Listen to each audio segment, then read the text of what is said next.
India institution for competitive exam থেকে আজকে আমরা এসএলএসটি হিস্ট্রির ক্লাস নিয়ে এসেছি এবং এই ক্ষেত্রে যে টপিকটি আমাদের আছে একেবারে প্রাচীন ভারতের শেষ টপিকের দিকে দুটো টপিক এখানে রাখা হয়েছে। একটা টপিকে আলোচনা করা হয়েছে বুদ্ধ ধর্মের উপর এবং আরেকটা টপিকে আমরা আলোচনা করেছি এই পাল ও সেন যুগ সম্পর্কে। তো এখানে একটু বলে দিই যে পাল সেন যুগের প্রশ্নগুলো কিন্তু বৌদ্ধের সঙ্গে সঙ্গে প্রায় দেওয়া হয়, আমরা এখান থেকে সিলেক্ট করি এবং যারা এই দুটো চ্যাপ্টার পড়ে রাখবে তারা কিন্তু অনেক গেনার হবে। এই কারণে বলছি যে প্রশ্ন এখানে সবচেয়ে বেশি হয়। যাই হোক, আমরা শুরু করছি। এখানে প্রথম দিকে যে গৌড় রাজবংশ, যেখান থেকে আমাদের বাংলার ইতিহাসের প্রাচীন বাংলার ইতিহাসের আমাদের শুরু হচ্ছে। যদিও পুণ্ড্রভূমি বলে আমাদের এই বঙ্গ পরিচিত ছিল যখন আমরা মহাভারতের যুগে পড়েছিলাম, তারপরে আমরা এটা খুব ভালো করে লক্ষ্য করেছিলাম যে পুণ্ড্রভূমির পরে এই যুগ যখন এগিয়েছিল আস্তে আস্তে সেখানে আমাদের গৌড়ের শশাঙ্ক, এই গৌড়ের শশাঙ্কের কথা আমরা পেয়েছিলাম এবং যাকে বলা হয়েছিল বাংলার প্রথম সার্বভৌম রাজা। ঠিক তারপরেই আমাদের শুরু হয়েছিল পাল এবং সেন যুগ। মনে থাকবে আমাদের পাল সেন যুগের প্রশ্নের সঙ্গে সঙ্গে একটু আমরা শশাঙ্ক এবং গৌড় রাজবংশ সম্পর্কে জেনে নেব। শশাঙ্ক এই ভদ্রলোক প্রথম জীবনে গুপ্ত বংশের আন্ডারে, মানে গুপ্ত বংশের অধীনে তিনি কিন্তু একজন সামন্ত ছিলেন এবং এই সামন্ত থাকার পর এই মহা সেনগুপ্ত শশাঙ্ক আমাদের পরবর্তীকালে একটি নতুন ভাবে স্বাধীন রাজ্য প্রতিষ্ঠা করেন এবং এই স্বাধীন রাজ্য যখন প্রতিষ্ঠা হয় তার নাম হয় গৌড় রাজবংশ এবং তিনি সঙ্গে সঙ্গে একটি রাজধানীও তৈরি করেন যার নাম হয় কর্ণ সুবর্ণ। এবার এই যে কর্ণ সুবর্ণ মহানগরী যেটি এখানে প্রতিষ্ঠিত হয়, সেখানে আমাদের কতগুলো ব্যাপার মনে রাখতে হবে যে এই শশাঙ্ক বেশ কিছু রাজ্য জয় করেছিলেন, যার মধ্যে আমাদের দাঁতন বা দন্তভুক্তি একটা রাজ্য ছিল। এই দাঁতন বা দন্তভুক্তি রাজ্যটি বর্তমানে মেদিনীপুরে কিন্তু অবস্থিত।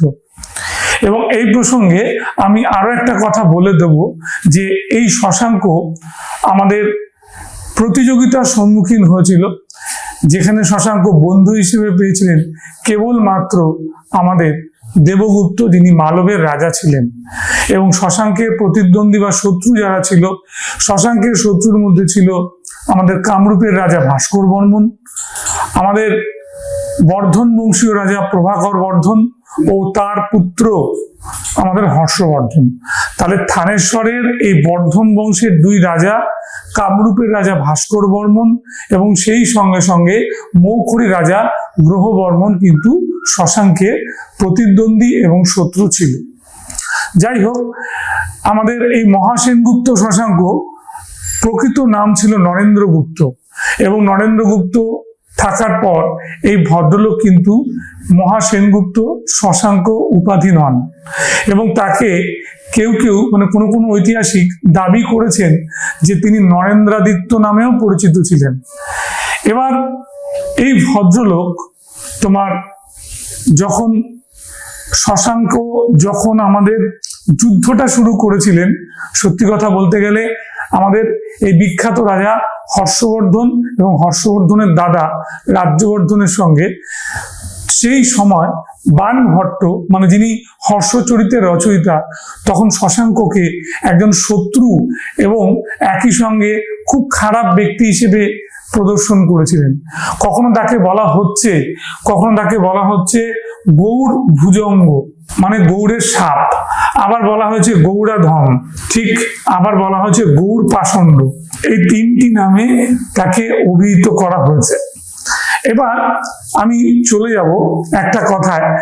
শশাঙ্ক যখন সার্বভৌম রাজা হলেন বাংলার, তখন ঐতিহাসিক রমেশচন্দ্র মজুমদার তাকে একটা কথা বলেছিলেন, বাংলার প্রথম সার্বভৌম রাজা শশাঙ্ক ছিলেন বাংলার প্রথম সার্বভৌম রাজা।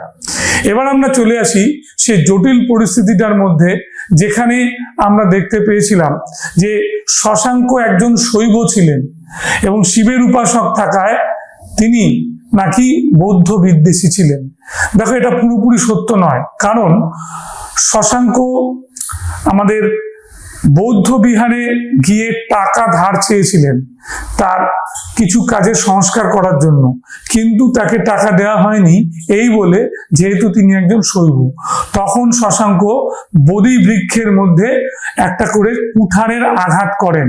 এই যে কুঠারের আঘাত করেছিলেন, সেই জন্য শশাঙ্ককে মহাপাতক এবং বৌদ্ধ বিদ্বেষী বলে বর্ণনা করা হয়েছিল। এবার আমি ঠিক পরের ধাপে চলে আসব, যে শশাঙ্কের একজনও তোমার সভা ঐতিহাসিক বা সভা পণ্ডিত ছিলেন না, যেটা ছিল হর্ষবর্ধনের। তাই হর্ষবর্ধনের সভাকবি বাণভট্ট এবং আমাদের চৈনিক পরিব্রাজক হিউয়েনসাং দুজনেই কিন্তু শশাঙ্ককে সমালোচনা করেছিল। কিন্তু এটাও সত্যি কথা যে হিউয়েনসাং স্বীকার করেছিল যে শশাঙ্কের মৃত্যুর পরে পরে, মানে 1-2 বছরের মধ্যেও দেখা গিয়েছিল যে বাংলায় আমাদের বুদ্ধদের শ্রীবৃদ্ধি, বৌদ্ধ মঠের শ্রীবৃদ্ধি। বেশ, এবারে আমরা চলে আসবো দ্বিতীয় বিতর্কিত ব্যাপারটিতে, যেখানে শশাঙ্ককে একজন মস্ত বড় শত্রু হিসেবে প্রতিপন্ন করা হয়েছিল। সেটা হচ্ছে যখন দেখতে পেলেন যে শশাঙ্ক তার প্রতিপত্তি বৃদ্ধি করছে, তখন থানেশ্বরের বর্ধন বংশের রাজা প্রভাকর বর্ধন তিনি মিত্রদেশ আমাদের মৌখরীরাজ গ্রহবর্মার সঙ্গে আমাদের তার কন্যা রাজ্যশ্রীর বিবাহ দেন। শশাঙ্ক বুঝতে পারেন যে এই মৈত্রী জোট অ্যাকচুয়ালি তোমার কি করছে, বাংলার ওপর একটা তোমার চাপ সৃষ্টি করছে। তখনই মালবের রাজা দেবগুপ্তকে শশাঙ্ক নির্দেশ দেন যে তুমি এই বিয়ের রাতেই আক্রমণ করো গ্রহবর্মাকে, তারা খুব ভালো প্রতিরোধ করতে পারবে না। এবং হলো তাই, এবং তাতে গ্রহবর্মা বাধা দিতে গিয়ে দেবগুপ্তের হাতে মারা গেলেন এবং শশাঙ্কের কথা মতো রাজ্যশ্রীকে বন্দিনী করে নিয়ে এলেন।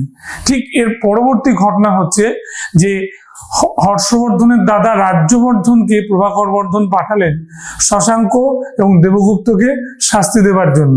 কিন্তু দেখা গেল দেবগুপ্তের সঙ্গে প্রথমে যুদ্ধ হলো রাজ্যবর্ধনের, তাতে দেবগুপ্ত নিহত হলো। এরপরে যখন শশাঙ্কের সঙ্গে রাজ্যবর্ধনের যুদ্ধ হলো, তাতে রাজ্যবর্ধন পরাস্ত এবং নিহত হলো। ঠিক এই সময় আমাদের বাণভট্ট বলেছিল যে একটা ষড়যন্ত্রের মাধ্যমে নাকি আমাদের শশাঙ্ক হত্যা করেছেন রাজ্যবর্ধনকে। এটা কিন্তু ঠিক নয়, আমি আগেই বলে দিচ্ছি। এবং এর পরে যেটা হলো সেটা হচ্ছে হর্ষবর্ধনকে পাঠানো হলো তার বোনকে উদ্ধার করে শশাঙ্ককে শাস্তি দেওয়ার জন্য। কিন্তু এতই বুদ্ধিমান ছিলেন শশাঙ্ক, সে কি করেছিল, তার গৌড় রাজ্যে তার বোনকে, মানে আমাদের শশাঙ্কের শত্রু হর্ষবর্ধনের বোনকে ওখানটায় বন্দি করে রেখে দিলেন এবং কোনো পরিচারিকা ছাড়া কোনো সৈন্য ওখানে বাধা দেয়নি। সবাইকে নিয়ে ততক্ষণে শশাঙ্ক চলে গেছিলেন ওড়িশার চিল্কাতে। এবং যখন খবর পেল যে হর্ষবর্ধন তার বোনকে নিয়ে চলে যাচ্ছে, তখনই তিনি আবার নিজের রাজ্য কর্ণসুবর্ণে ফিরে এলেন। এটা হচ্ছে সত্যি কথা বলতে গেলে খুব দূরদৃষ্টি সম্পন্ন একজন কূটনীতিজ্ঞের পরিচয় দিয়েছিলেন কিন্তু এখানে শশাঙ্ক। যাই হোক, গঞ্জাম লিপিতে শশাঙ্কের কথা বলা আছে এবং এটাও জেনে রাখো যে শশাঙ্ককে হর্ষবর্ধন কখনো কিন্তু পরাস্ত করতে পারেনি। ঠিক এইটুকু ইতিহাস আমাদের মনে রাখতে হবে বাংলার সূচনায়। এদিকে শশাঙ্কের যখন মৃত্যু হলো, তার পুত্র মানবদেব সেটা কিন্তু সামলাতে পারলো না। তাহলে 606 থেকে 637 যদি 31 বছরের রাজত্বকাল দেখি, সেই 31 বছর পরে বাংলার গরিমা নষ্ট হয়ে যায় শশাঙ্কের দুর্বল উত্তরাধিকারের হাতে পড়ে। এবং এই সময় কি হয়, একটা ঘোর অরাজকতা শুরু হয়, যে ঘোর অরাজকতাকে আমরা বলি মাৎস্যর ন্যায়। পুকুরের বড় মাছ যেমন ছোট মাছকে গিলে ফেলে, ঠিক সেই অবস্থা বাংলায় শুরু হয়েছিল। ঠিক, এবং এই অবস্থাটাকে আমরা বলি হচ্ছে মাৎস্যন্যায়। সেই সময় 113 বছর বাদে 750 খ্রিস্টাব্দে বপ্পটের ছেলে এবং দ্বৈত বিষ্ণুর নাতি আমাদের গোপালের কাছে বেশ কিছু জনগণ নিবেদন করে যে আপনি মুক্তির ব্যবস্থা করুন। তখন এই গোপাল এই অরাজকতা কাটিয়ে দিয়ে বাংলাকে আবার শান্তি এবং সমৃদ্ধি ফিরিয়ে আনেন। যেহেতু ওনাকে নির্বাচন করেছিল সাধারণ মানুষ, তাই গোপালকে আমরা কি বলি? প্রকৃতিপুঞ্জ। আর যে সাম্রাজ্য উনি তৈরি করেন তার নাম হচ্ছে পাল সাম্রাজ্য। বোঝা গেল? নেক্সট আমি এখানে আরো একটা কথা কিন্তু তোমাদের বলে দেবো, যেটা তোমাদের জানা খুব জরুরি। সেটা হলো যে স্যার এইখানে তো আপনি বারবার বললেন যে কথাটা রাজা নেই, তাহলে অরাজকতা বৃদ্ধি পাচ্ছে কিভাবে? সামন্তরা কৃষকের জমি জমা কেড়ে নিচ্ছিল, এবং সেটা তোমার বন্ধ করে দেয় কে? গোপাল। ঠিক আছে, তাহলে এখানে আমরা দেখে নিচ্ছি 637 শশাঙ্ক, এই যে মহাসেনগুপ্ত শশাঙ্ক, নরেন্দ্রগুপ্ত প্রকৃত নাম, এটা পরীক্ষা দেয়। নেক্সট রাজধানী কর্ণ সুবর্ণ, এটা দেয় পরীক্ষায়। মেদিনীপুরের দাঁতন বা দন্তভুক্তি তার সাম্রাজ্যভুক্ত ছিল, দাঁতনে একটা দিঘি ছিল। এটা হচ্ছে গঞ্জাম লিপি, তার বিজয় কাহিনী লিপিবদ্ধ আছে।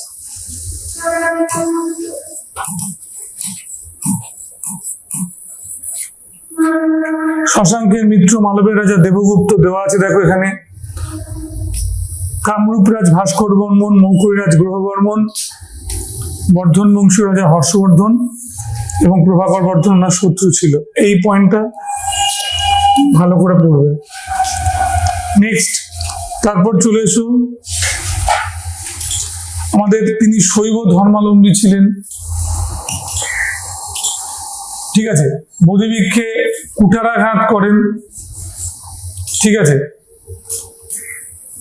গৌর ভুজঙ্গ, গৌরাধম ও গৌর পাষণ্ড বলেন।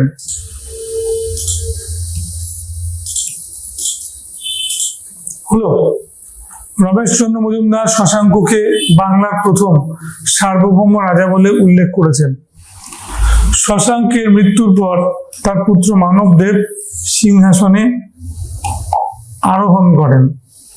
ঠিক আছে, এটা বলা আছে এই যে মাৎস্যন্যায়। ঠিক আছে, মাৎস্যন্যায় যেটাকে আরেকটা নাম আমরা বলি গৌড়তন্ত্র। এবার গৌড়তন্ত্র কথাটাকে বলেছিল কে? লামা তারানাথ। বপ্পট এবং দ্বৈত বিষ্ণুর নাতি হচ্ছে গোপাল। কত সালে প্রতিষ্ঠা করলো? 750 সালে। কি বংশ? আমাদের গৌড়তন্ত্রকে ধ্বংস করে তৈরি করলো পাল রাজবংশ। ঠিক আছে, এবার গোপালের ইতিহাস শুরু হলো। গোপালের কথা আমি আগেই পরিচয় দিয়ে রেখেছি, এবং গোপাল পাল বংশের প্রতিষ্ঠাতা হিসেবে যতটা না খ্যাত, তার চেয়েও বেশি খ্যাত তিনি পরম সৌগত নামে। ঠিক আছে, এই নামটা মনে রাখবেন, পরম সৌগত। এবং বাংলার প্রথম নির্বাচিত রাজাও কিন্তু গোপাল। এটা পরীক্ষা দেয়, স্কুল সার্ভিসের প্রশ্ন এটা।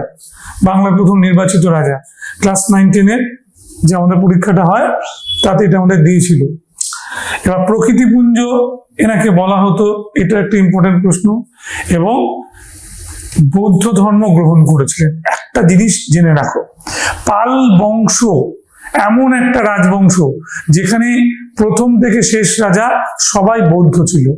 এবং এটাও জেনে রাখো যে ওরাই ছিল, মানে পালেরাই ছিল আমাদের বৌদ্ধ ধর্মের শেষ পৃষ্ঠপোষক। এই ভদ্রলোক উদন্তপুরী মহাবিহার নির্মাণ করেন, যেখানে আমাদের বৌদ্ধদের একটা কেন্দ্র ছিল। এবং বিখ্যাত বৌদ্ধ পণ্ডিত শান্ত রক্ষিত তার সভায় উপস্থিত ছিলেন, এবং তিনি ছিলেন বাংলার প্রথম বৌদ্ধ রাজা। ঠিক আছে, বাংলার প্রথম বৌদ্ধ রাজা ছিলেন আমাদের কি নাম বললাম? সেটা হচ্ছে শান্ত রক্ষিত। তার জীবনের শ্রেষ্ঠ কৃতিত্ব হচ্ছে এই মাৎস্যন্যায়ের অবসান ঘটানো। ঠিক, এবার দেখো, তিনি বৌদ্ধ ছিলেন, তিনি মাৎসন্যনের অবসান ঘটিয়েছিলেন, একজন প্রজারঞ্জক রাজা ছিলেন, এবং তার ঠিক উত্তরাধিকার মানে পরপর 3 জন রাজার কথা বললে, মানে গোপালের পরে ধর্মপাল আর ধর্মপালের পরে তার পুত্র দেবপাল, এই ট্র্যাডিশনটা কিন্তু মানে ঐতিহ্যটা বজায় রাখতে পেরেছিল। তাহলে এবার ঠিক এরপরেই সিংহাসনে বসছেন ধর্মপাল, এবং ধর্মপালের সময়কালটা তোমার 770 থেকে 810 খ্রিস্টাব্দ, মানে 40 বছর। এবং এই ধর্মপালকে একসময় মনে করা হতো পাল যুগের শ্রেষ্ঠ সম্রাট। তার কারণ হচ্ছে সংস্কৃতি, তার সময় যে সংস্কৃতিটা উন্নত হয়েছিল সেটার কথা মাথায় রেখেই কিন্তু বলা হতো। কিন্তু এক্ষেত্রে তোমাদের একটা কথা আমি বলে রাখি, ওনার সময় কিন্তু শুরু হয়েছিল ত্রিপাক্ষিক সংগ্রাম, এবং এই ত্রিপাক্ষিক সংগ্রামে উনি কিন্তু আমাদের বিখ্যাত রাষ্ট্রকূট রাজা 3য় গোবিন্দর কাছে হেরে গেছিল, মনে রাখবে, এবং রাষ্ট্রকূট রাজ ধ্রুবর কাছে উনি কিন্তু পরাস্ত হয়েছিলেন। এই ধর্মপাল পরাস্ত হলেও আর্যাবর্তের অনেকটা অংশ তার হাত থেকে বেরিয়ে গেলেও তার মূল ভূখণ্ড কিন্তু হারায়নি।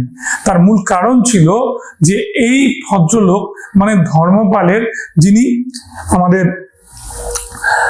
প্রধানমন্ত্রী ছিলেন, ধর্মপালের প্রধানমন্ত্রী গর্গ এটাকে সামলেছিলেন। এবং আরো একটা কথা তোমাদের বলবো, সেটা হচ্ছে ধর্মপাল প্রথম পাল রাজা যিনি বিক্রমশীল উপাধি নিয়েছিলেন। বিক্রমশীল উপাধির সঙ্গে সঙ্গে তিনি তার পিতৃদত্ত উপাধি পরম সৌগতকে বজায় রেখেছিলেন, এবং অনেকেই মনে করেন তিনিই হলেন পাল সাম্রাজ্যের পরমেশ্বর পরম ভট্টারক মহারাজা ধীরাজ। বেশ, এবার এই ধর্মপালকে জানতে গেলে আমাদের সাহায্য করে বিখ্যাত খালিমপুর তাম্রলিপি। কি নাম বললাম? খালিমপুর তাম্রলিপি, ঠিক মনে থাকবে এটা। এই খালিমপুর তাম্রলিপি থেকে আমরা যেমন ভাবে ধর্মপালের কথা জানতে পেরেছিলাম, ঠিক একই রকম ভাবে কিন্তু সেই যে ত্রিপাক্ষিক সংগ্রামের ইতিহাসটাও জানতে পেরেছিলাম। চলে আসি আমরা তার রাজ্যসীমা এবং উত্তরাধিকার সূত্রে তার পাওয়া জিনিসগুলো আমরা আগেই জানালাম বা বললাম। আচ্ছা, এইখানে দেখো, তার পিতার মতোই তিনি ছিলেন বৌদ্ধ ধর্মাবলম্বী। তাহলে এই ধর্মপাল বৌদ্ধ ধর্মাবলম্বী হয়ে যে কাজটা করলেন সেটা হচ্ছে সোমপুরী মহাবিহার তৈরি করলেন, এবং সোমপুরী মহাবিহারের সঙ্গে সঙ্গে উনি বিক্রমশীল মহাবিহার তৈরি করলেন। এই বিক্রমশিলা এবং সোমপুরী মহাবিহার দুটোই ছিল একটা বৌদ্ধ কেন্দ্র। এবং ঠিক তার পরেই আর একটা কথা তোমরা মনে রাখবে, তিনি আমাদের নালন্দা বিশ্ববিদ্যালয়কে আবার আগের জায়গায় ফিরিয়ে আনেন, এবং তার চেয়ে বড় কথা এটা শ্রীবৃদ্ধি ঘটান। তাহলে নালন্দা বিশ্ববিদ্যালয়কে হর্ষবর্ধন শ্রীবৃদ্ধি ঘটিয়েছিল, তার চেয়েও বেশি শ্রীবৃদ্ধি ঘটিয়েছিলেন কে? আমাদের এই বিখ্যাত ভদ্রলোক ধর্মপাল। কি হিসেবে? একটা বৌদ্ধ কেন্দ্র হিসেবে। ঠিক, এবার দেখো বিহারের ভাগলপুরে কিন্তু রয়েছে আমাদের এই বিক্রমশীল মহাবিহার।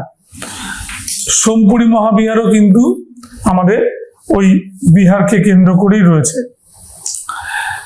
নালন্দা বিশ্ববিদ্যালয়কে পুনরুজ্জীবিত কে করেন? স্কুল সার্ভিসের প্রশ্ন, মনে রাখো এটা, যেটা আমাদের 2016-তে দিয়েছিল। ত্রিপাক্ষিক সংগ্রাম।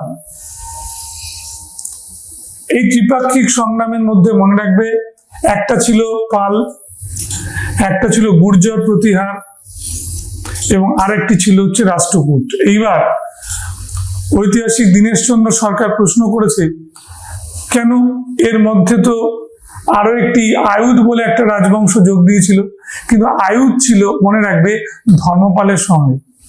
ঠিক, তাহলে আয়ুধ ধর্মপালের সঙ্গেই ছিল, এবং প্রতিহার রাজ দ্বিতীয় নাগভট্ট, রাষ্ট্রকূট রাজ 3য় গোবিন্দের কাছে পরাস্ত হন, যেটা আমি আগে বলেছিলাম। বিখ্যাত বৌদ্ধ পণ্ডিত হরিভদ্রের পৃষ্ঠপোষকতা করেন। হরিভদ্র কার রাজসভায় উপস্থিত ছিল বললে উত্তরটা কিন্তু হবে আমাদের ধর্মপাল। খালিমপুর তাম্রলিপি বলে দিয়েছিলাম।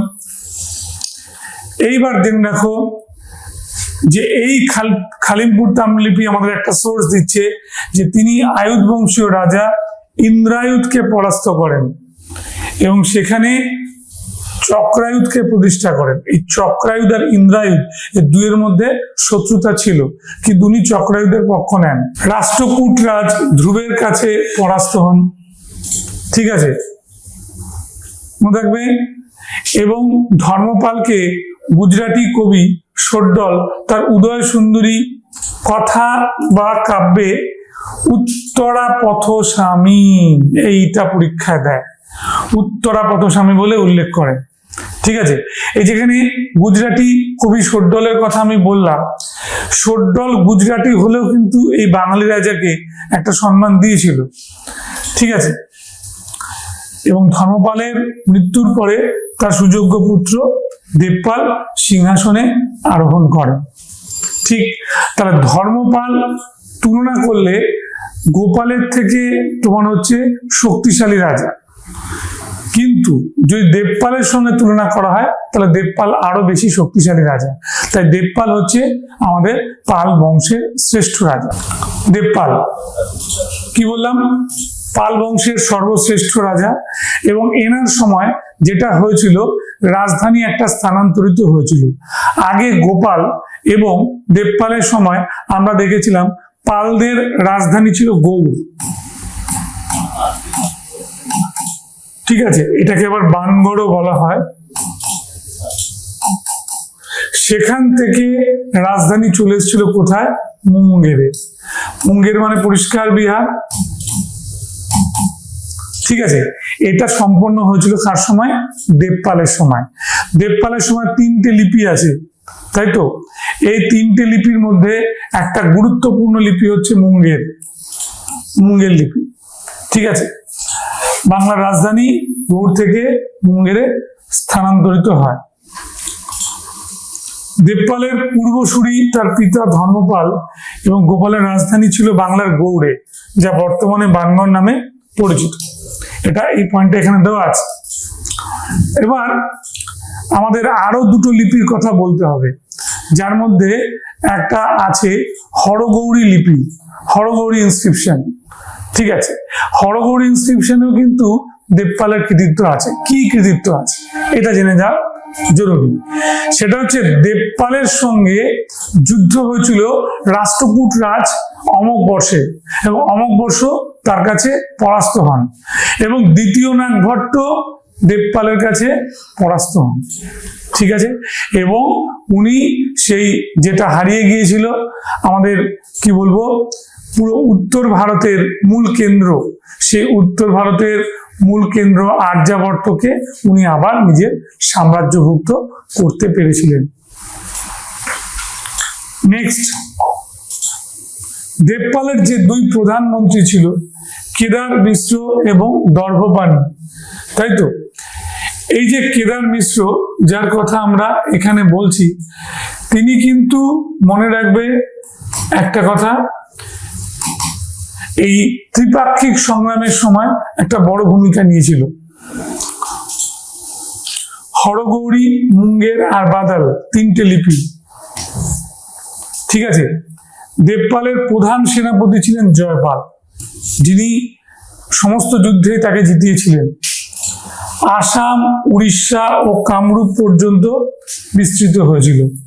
তাহলে দেখে না ভালো করে, কামরূপ চলে যাওয়া মানে হচ্ছে আমাদের আসামের আরো পর, মানে নর্থ ইস্টার্ন ছাড়িয়ে আরেকটু বৃহত্তর জায়গা। আর উড়িষ্যা যেটাকে বলা হচ্ছে সেটা হচ্ছে আমাদের সত্যি কথা বলতে গেলে ওই পুরো ওই ভুবনেশ্বর ওই অঞ্চলগুলোকে ও নিজের সাম্রাজ্যভুক্ত করে নিয়েছিল।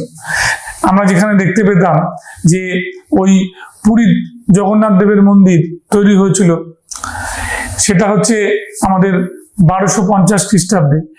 ওই সময় যে রাজবংশ ছিল, ঠিক আছে, ওই বংশের আগে, অনেকটাই আগে দেবগুপ্ত আমাদের সেটা নিজের অধীনে নিতে পেরেছিলেন, দেবপাল, তাই তো।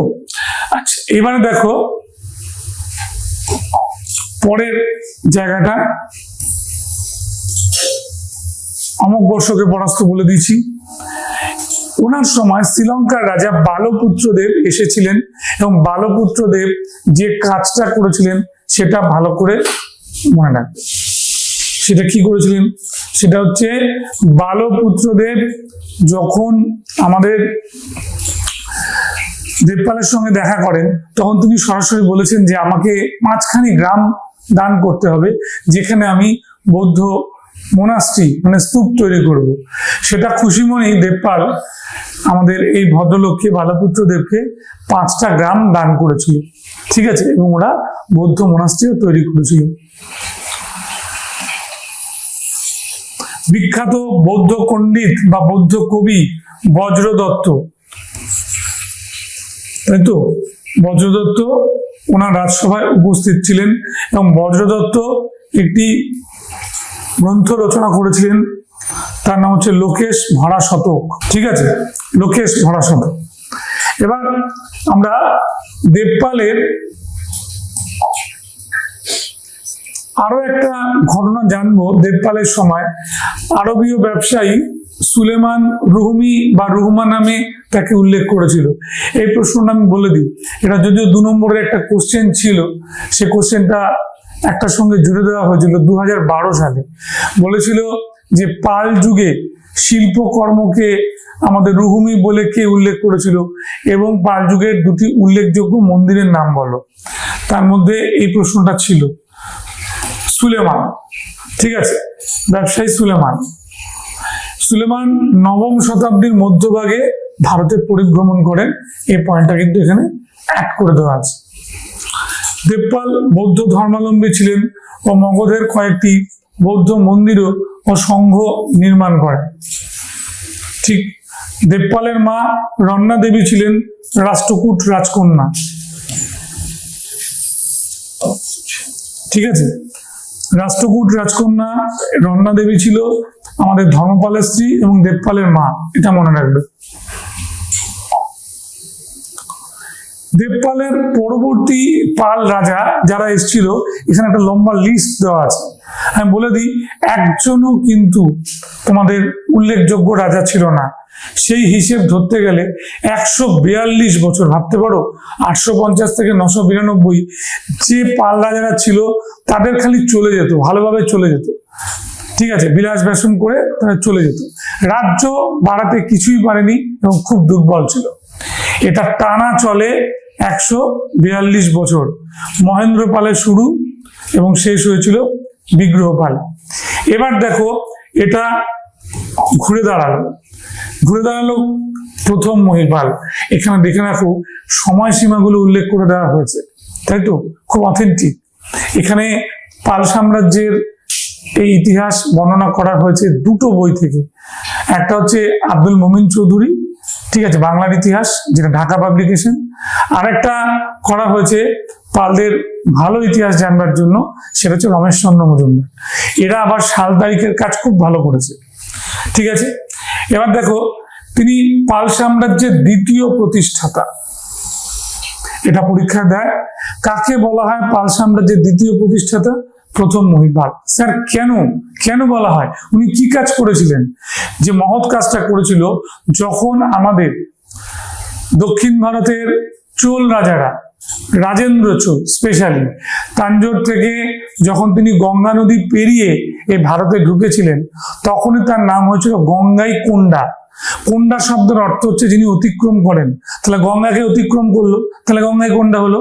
এবার এইখানে কিন্তু প্রথম মহিপাল কোনো যুদ্ধ করার চেষ্টা করেননি, তাকে এত ভালো আপ্যায়ন করেছিলেন যে আপ্যায়নে খুশি হয়ে আমাদের রাজেন্দ্র চোল বাংলার থেকে কিছু কাপড়, কিছু ফল এবং কিছু সোনাদানা নিয়ে এখান থেকে সোজা গঙ্গা পেরিয়ে চলে গিয়েছিলেন।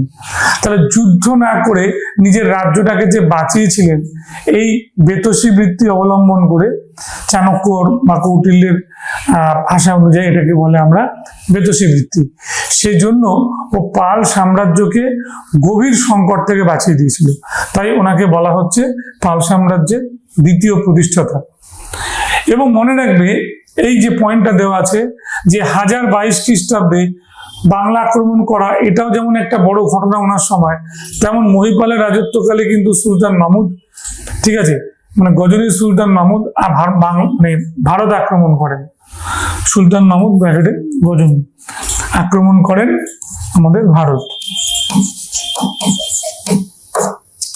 তাহলে মাহমুদের ব্যাপারটা আমরা জানি, উনি 1000 থেকে আমাদের 1027, দেখছো পুরো সময়টাই কিন্তু ওনার সময় পড়ে যাচ্ছে। সে একবারও ভুল করে মাহমুদ কিন্তু প্রথম মহিপালকে আক্রমণ করেনি। এবার এলো নয়াপাল। নয়াপাল রাজা হিসেবে জানা বিখ্যাত, তার সময় এক ভদ্রলোক ছিলেন, তিনি আরো বেশি বিখ্যাত। তাহলে নয়াপালের রাজত্বকালে কে ছিলেন? অতীশ দীপঙ্কর, যাকে আমরা বলি এক নাস্তিক পণ্ডিত, তাই তো। অতীশ দীপঙ্করের জন্ম হয়েছিল বিক্রমপুরে, ঠিক, এবং একজন বিক্রমপুরের রাজপুত্র ছিলেন উনি। সেখান থেকে উনি অদন্তপুরী মহাবিহারে শিক্ষা শুরু করেন এবং আমাদের বিখ্যাত বৌদ্ধ পণ্ডিত শীল রক্ষিত ওনাকে শিক্ষা দেন, এবং তারপরেই উনি নয়াপালের নজরে পড়ে যান এবং ওনার নাম হয়ে যায় তখন কি, আগে নাম ছিল আমাদের অতীশ দীপঙ্কর, আগে একটা তার নাম ছিল আদিনাথ চন্দ্রগর্ভ, এবং এই আদিনাথ চন্দ্রগর্ভ থেকে উনি হয়ে যান অতীশ দীপঙ্কর শ্রীজ্ঞান। এবার ওনাকে নয়াপাল পাঠিয়ে দেন কোথায়?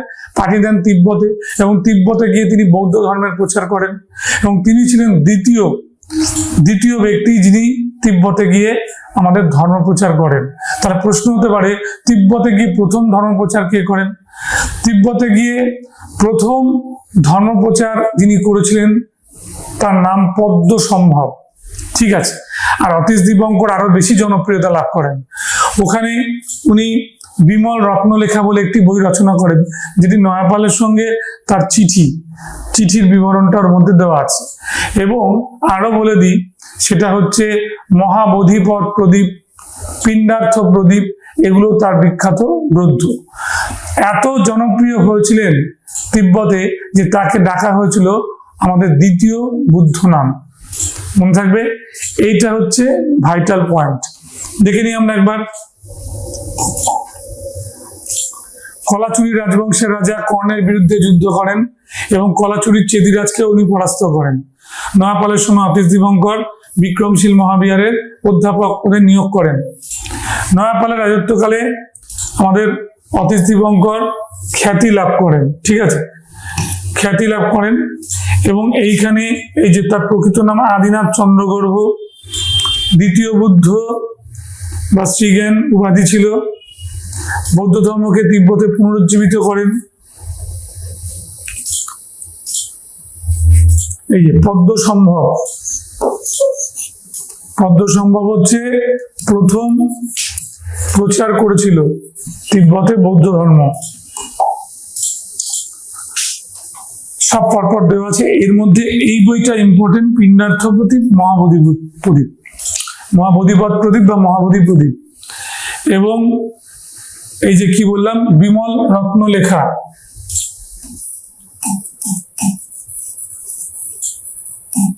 এটা মনে রাখবে, চিঠির সংকলন। তৃতীয় বিগ্রহপালের সময় কলাচুরি রাজ কর্ণকে উনি পরাস্ত করেন, যেটা আগেও হয়েছিল, এখানেও হলো। দ্বিতীয় মহিপালের সময় আসছে কৈবর্ত বিদ্রোহ। এইটা স্কুল সার্ভিসের প্রশ্ন 2008 2010 রিপিট কোশ্চেন ছিল এটা। কৈবর্ত কারা? কৈবর্ত এক কথায় তুমি জানবে, এখানে তোমার স্কুল সার্ভিসে নাম্বার পাওয়ার জন্য তুমি বলে দেবে এরা হলো কৃষক। কোথায় থাকতো? দিনাজপুর মানেই ঢুকে যাচ্ছে কোথায়? নর্থ বেঙ্গলে। এবং এরা সমস্ত ট্যাক্স দেওয়া বন্ধ করে দিয়েছিল কাকে? এই রাজা দ্বিতীয় মহিপালকে। তারা বলেছিল রাজা দুর্বল, রাজাকে ট্যাক্স না দিলেও চলবে। এই অবস্থায় দ্বিতীয় মহিপাল যখন ওদের কাছ থেকে ট্যাক্স নিতে গেল, দিব্য আর ভীম, যে দুটো নাম জানা যায়, তাদের দলপতি ছিল, তাদের হাতে পরাস্ত এবং নিহত হন। এই সময় কিন্তু ওরা ইন্ডিপেন্ডেন্ট হয়ে যায় এবং ইন্ডিপেন্ডেন্ট হয়ে গিয়ে দিনাজপুরে ওরা ওদের রাজধানী স্থাপন করে, ঠিক। এবার দেখো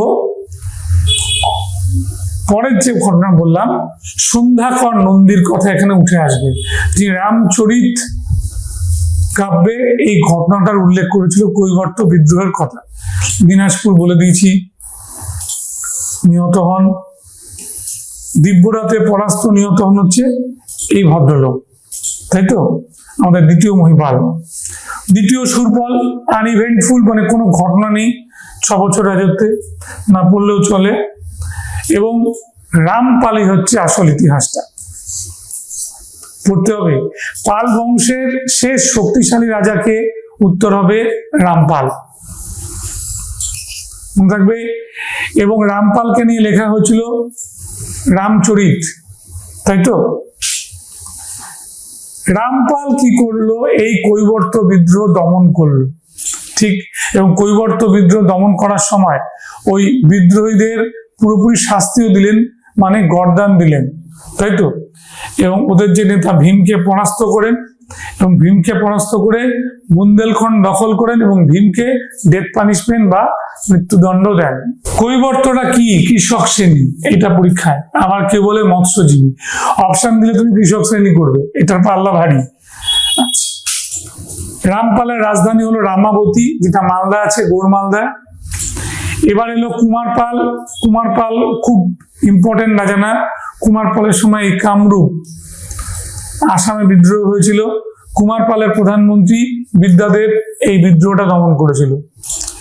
এটা জাস্ট জেনে রাখো, খুব ইম্পর্টেন্ট কিছু নয়। তৃতীয় গোপাল, এরপর আসছে মদন পাল, ঠিক আছে। মদন পাল,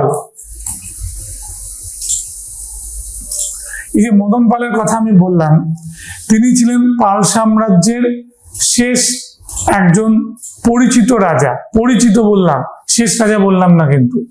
মদন পালকে পরাস্ত করেছিল সেন রাজা বিজয় সেন, মনে থাকবে। মদনের পরে এলো কে? আমাদের কুমার পাল হয়ে এলো এবার গোবিন্দ পাল।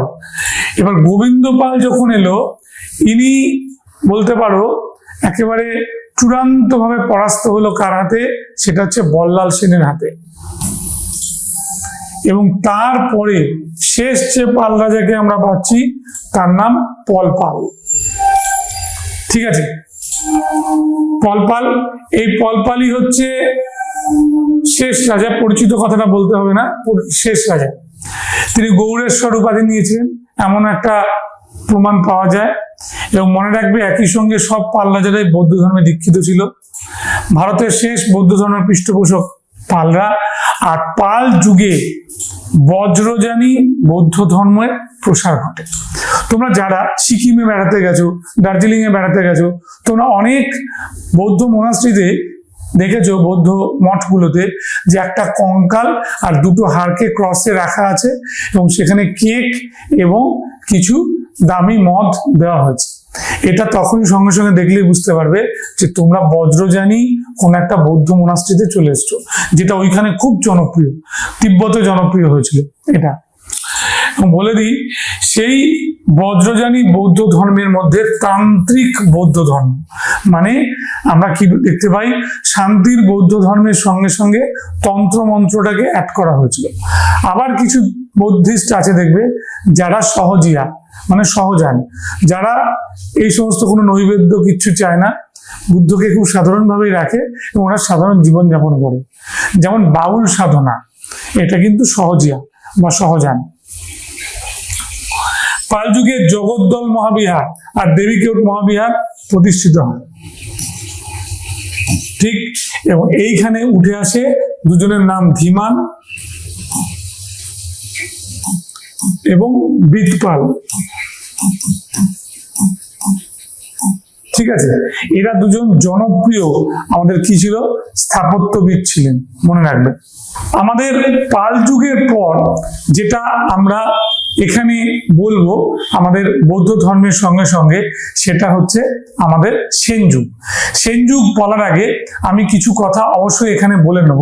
সেটা হচ্ছে, এই বাংলার বুকে যদি বলা হয় বাঙালি একটা পরিচিতি নিয়ে যারা রাজত্ব করেছিল, তারা কিন্তু সেন রাজারা।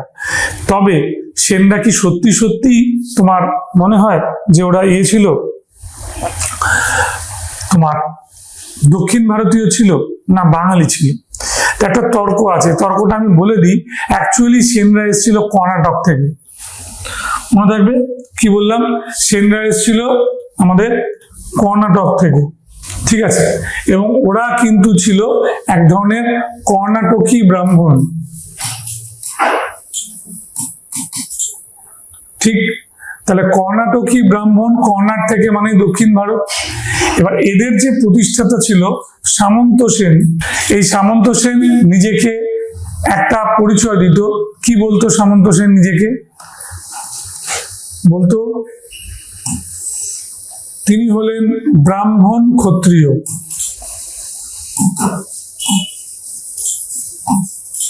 এটা একটা দারুণ প্রশ্ন। আমরা বৈদিক যুগের ঋষি বিশ্বামিত্রকে দেখেছিলাম, যিনি ছিলেন ব্রাহ্মণ ক্ষত্রিয়। কেমন?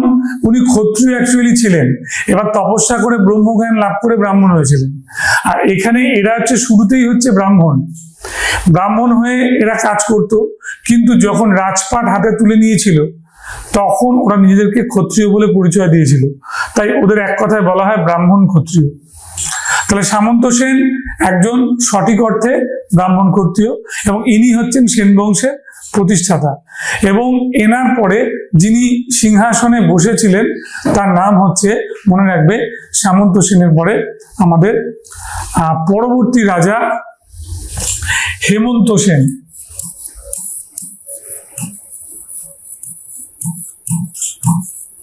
আর হেমন্ত সেনের পরে বিজয় সেন।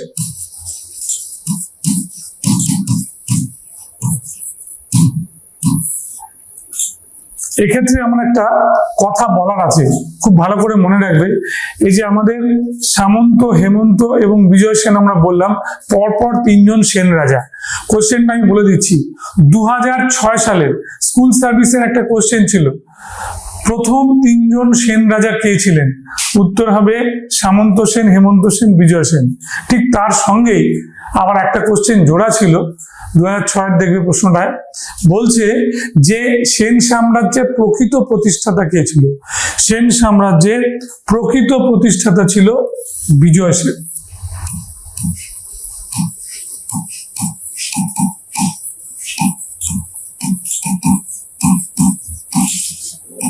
মনে থাকবে?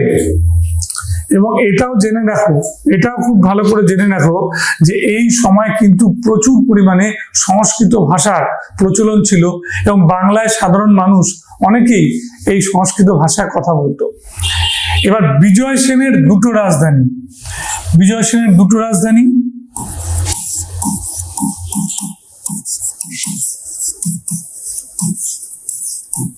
কি কি রাজধানী? একটা হচ্ছে বিজয়পুর, এই বিজয়পুর হচ্ছে পশ্চিমবঙ্গে,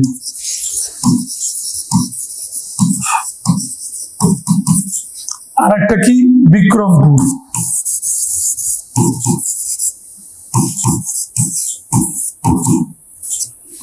এবারে বিক্রমপুর কোথায়? বিক্রমপুর মনে রাখবে এটা হচ্ছে পূর্ববঙ্গ।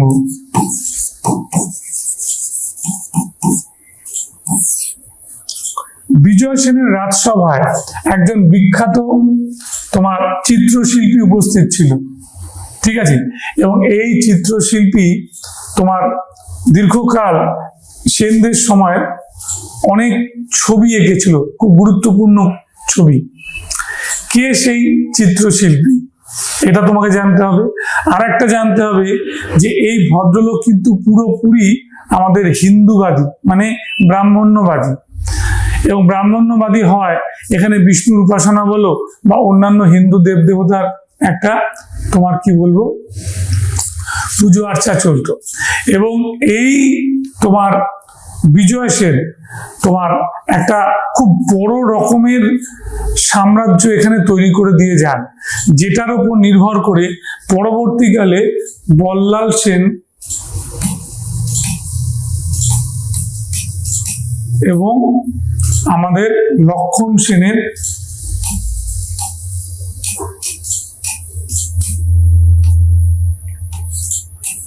সাম্রাজ্য আরো বড় হয়। এবার বলে দিই, যদি প্রশ্নটা করে পাল বংশের প্রকৃত প্রতিষ্ঠাতা, এই সেন বংশের প্রকৃত প্রতিষ্ঠাতা বিজয় সেন, তাহলে সেন বংশের শ্রেষ্ঠ রাজাকে বল্লাল সেন, সেন বংশের শেষ রাজাকে লক্ষণ সেন। মনে থাকবে।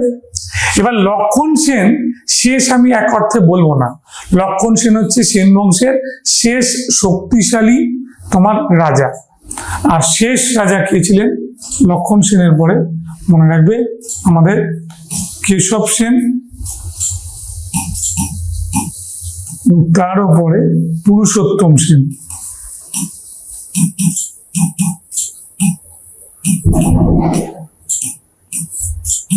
ঠিক স্কুল সার্ভিসের পরীক্ষায় আরেকটা সেনদের উপর প্রশ্ন আসে, সেটা এই যে বল্লাল সেন। বল্লাল সেনের সময় হচ্ছে কৌলিন্য প্রথা চালু হয়, কিন্তু একটা কথা মনে রাখবে, কৌলিন্য প্রথার প্রতিষ্ঠাতা বল্লাল সেনকে যে বলা হচ্ছে এটা ঠিক নয়, কারণ তার মাতামহ আদিসুর এটাকে প্রথম প্রতিষ্ঠা করেছিলেন, আর এটাকে জনপ্রিয় করে দিয়েছেন কে? বল্লাল সেন। বল্লাল সেনের এই কৌলিন্য সিস্টেমের ফলে যেটা হয়, অভিশাপের মতো যে একজন লোক পুরুষ সে বহু বিবাহ করতে থাকে, তাই তো? এবং এখানে এই যে কায়স্থের সঙ্গে সঙ্গে তোমাকে জানতে হবে যে ব্যবসায়ী, বৈশ্য এবং হাড়ি মুচি ডোম, এই শ্রেণী বিভাগগুলো এসেছিল। এবং এটাও তোমাদের একটু বলে রাখি, এটা অনেকের মধ্যে ধারণা নেই, স্যার ওর পদবী বাগচি, তাহলে ও কি ছোট ব্রাহ্মণ? আর স্যার ওর পদবী বন্দ্যোপাধ্যায়, ও কি বড় ব্রাহ্মণ? একদমই না। বল্লাল সেনের এই যে প্রথাটা আছে, এটা পড়লে তোমরা জানতে পারবে দুটো ভাগে ভাগ হয়েছিল। তোমাকে ভূগোলটা ভালো করে জানতে হবে। একটা হচ্ছে রাঢ় অঞ্চলের ব্রাহ্মণ, আর একটা হচ্ছে বরেন্দ্রী ব্রাহ্মণ। রাঢ় অঞ্চল মানে কোথায়?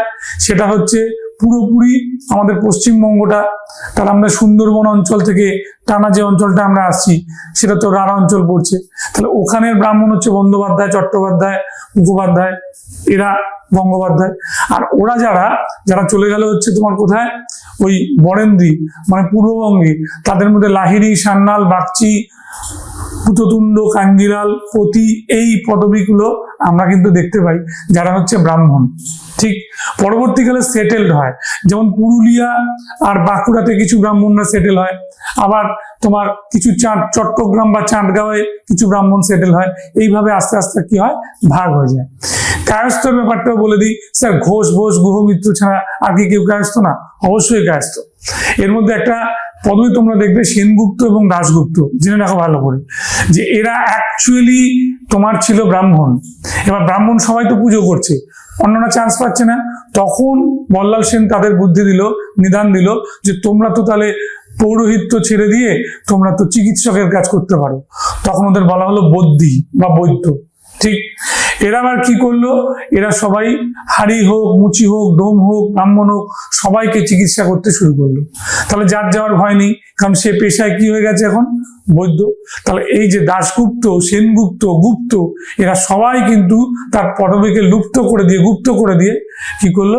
ব্রাহ্মণত্বটাকে নষ্ট করলো। কিন্তু যখনই তাদের বিবাহ হয় তখন তারা পৈতে পড়ে হাজির, তখন বলে আমরা অ্যাকচুয়ালি ব্রাহ্মণ ছিল। বোঝা গেল এটা? তাহলে এই যে এই জিনিসটা অনেক কিছুই আছে, গন্ধবণিক, তাম্বুলি, ঠিক আছে, পরামানিক, ঠিক আছে, সদ্গোপ, কিভাবে ওই ক্ষৌরকার বা নাপিতদের ভাগ করে দেওয়া হয়েছিল, এগুলো লম্বা ইতিহাস আছে। আমি যদি কোনোদিনও পাই আমাদের জাতিভেদ প্রথার ইতিহাসের এই জায়গাটা পড়ানোর সুযোগ পাই, আমি অবশ্যই বলবো। তোমাদের এই জায়গাটা ইম্পর্টেন্ট, আমি এটুকুই বলে দিলাম। বল্লাল সেনের সময় বল্লাল দিঘি আর বল্লাল বাড়ি দুটো নির্মাণ করা হয়েছিল। শ্রীহর্ষ রচিত বল্লাল চরিত, আবার একই সঙ্গে তোমার কি বলবো, এই বল্লাল চরিত লিখেছিল আনন্দ ভট্ট, এবং তার গুরুদেব অনিরুদ্ধ ভট্ট হরিলতা ও পিতৃদয়িতা বলে দুটো বই রচনা করেছিল, এটাও জানবে। আর বল্লাল সেন নিজেই সুসাহিত্যিক ছিলেন। তিনি তোমার কি বলবো, দুটো বই আছে। একটা বইয়ের নাম তোমরা মনে রাখবে দান সাগর। দান সাগর হচ্ছে একটা স্মৃতিশাস্ত্রের উপর লেখা। স্যার এটা একদম মনে থাকে না, যে কোনো মানুষ কিছু দান করলে তার চিরজীবন মনে থাকে, স্মৃতিতে থেকে যায়, তাই মনে রাখবে দান সাগর হলো স্মৃতিশাস্ত্র। আর অদ্ভুত সাগর কি? অদ্ভুত সাগর হচ্ছে যেখানে গণিত, জ্যোতির্বিজ্ঞান এইসব থাকবে, সেগুলো সত্যি অদ্ভুত। তাহলে যেটার মধ্যে জ্যোতির্বিজ্ঞানের কথা বলেছিল সেটা হচ্ছে আমাদের অদ্ভুত সাগর। ঠিক আছে? এছাড়া প্রতিষ্ঠা সাগর, আচার্য সাগর, ব্রত সাগর, এগুলো উনি লিখে গিয়েছিলেন। এবং বলে দিই যে বল্লাল সেনের সময়, মনে রাখবে বল্লাল সেনের সময় আমাদের সাম্রাজ্য সব থেকে বেশি পরিমাণ বিস্তৃত হয়েছিল। নৈহাটি কপার প্লেটে আমরা বল্লাল সেনের কথা পেয়েছি। এরপরে লক্ষণ সেন যে শেষ শক্তিশালী রাজা, লক্ষণ সেনের সময় যে গুরুত্বপূর্ণ ঘটনাটা ঘটেছিল, লক্ষণাবতী বলে একটা রাজধানী তিনি তৈরি করেছিলেন। এবং এটাও জেনে রাখবে যে লক্ষণ সেনের সময় আমাদের সেই 1201 থেকে 2 সালে আমাদের কি বলবো বখতিয়ার খলজি বাংলা আক্রমণ করেন, এবং এই বাংলা আক্রমণ করার সময় আমাদের বিক্রমশীল মহাবিহার, নালন্দা মহাবিহারের বিরাট বড় ক্ষতি হয়, ওদের যে লাইব্রেরিটা পুরো ধ্বংস হয়ে যায়। এবং এখানে একটা কথা বলে দিই, তার পিতার গ্রন্থ যেটা ছিল আমাদের অদ্ভুত সাগর, সেই গ্রন্থটা সমাপ্ত করেছিল হচ্ছে লক্ষণ সেন, ঠিক আছে। এবং এটাও জেনে রাখবে যে এই লক্ষণ সেন তোমার সবচেয়ে বেশি বয়সে সিংহাসনে বসেছিল এবং কামরূপকে পুরোপুরি নিজের অধিকারেও নিয়ে আসতে পেরেছিল। লক্ষণ সেনের সভায় মন্ত্রী মানে প্রধানমন্ত্রী যিনি ছিলেন, সেই ভদ্রলোক 4টে বই লিখেছিলেন, তার মধ্যে হচ্ছে সর্বস্ব, তাই তো, ব্রাহ্মণ সর্বস্ব, মীমাংসা সর্বস্ব, বৈষ্ণব সর্বস্ব, শৈব সর্বস্ব। এর রচয়িতা হলায়ুধ। আর মঞ্চরত্নের মধ্যে জয়দেব ছিলেন, যার লেখা বই হচ্ছে গীত গোবিন্দ এবং প্রসন্ন রাঘবন। তাছাড়াও ছিল শরণ, যার কোনো পার্টিকুলার বই ছিল না, তার কবিতার সংকলন পাওয়া যায় আমাদের সদুক্তি কর্ণামিত বলে একটা গ্রন্থে, শ্রীধর দাস দ্বারা সংকলিত। এছাড়াও তুমি জেনে রেখে দিও, অন্যান্যদের মধ্যে তোমাদের যে আরো 3 জন পণ্ডিত ছিলেন মানে রত্ন ছিলেন, তারাও কিন্তু তোমার সেই সময় যথেষ্ট খ্যাতির শিখরে আরোহণ করেছিলেন, ঠিক আছে। ধৈর প্রবন্ধূত, এটা সংস্কৃত সাহিত্যের খুবই ইম্পর্টেন্ট একটা বই। আবার উমাপতি ধরের চন্দ্রচূড় ঝরিত। আবার তোমার মনে রাখবে আরেকটি বই আছে, সেটা হচ্ছে আমাদের ওই গাথা সর্বস্ব অবলম্বনে লেখা হয়েছিল, ঠিক আছে, যে বইটা ওই বইটার দ্বারা অনুপ্রাণিত হয়েছিল হলায়ুধের, কি বললাম, গাথা সর্বস্ব, হলায়ুধের নয়, হালের লেখা বইয়ের দ্বারা তোমার কি হয়েছিল, তোমার প্রভাবিত হয়েছিল। এবার তুমি জেনে রেখে দিও, সেন যুগে ভাষা সংস্কৃত থেকে আস্তে আস্তে বাংলা হয়েছিল, সেটাও জনপ্রিয় হয়েছিল এবং সেন যুগের গরিমাটা মিশে গিয়েছিল। ওরা বৌদ্ধ ধর্মের জায়গায় ওরা জনপ্রিয় করে দিয়েছিল আবার হিন্দু ধর্মকে। ঠিক এই হচ্ছে আমাদের টোটাল পুরোপুরি বাংলার ইতিহাস, যেটা আমাদের অনার্স এবং পাসে রয়েছে, সেটা আমি বলে দিলাম। নোটসেও পাবে, রিলেভেন্ট কোশ্চেনগুলো এখানে দেওয়া আছে, তোমরা একটু পড়ে নেবে। তাহলে থ্যাংক ইউ, এখানে আমি শেষ করছি, ঠিক আছে। দেখে নিও একটু, দিয়া ইনস্টিটিউশনের পক্ষ থেকে আমরা নেক্সট ক্লাসে আবার টপিক নিয়ে আসবো।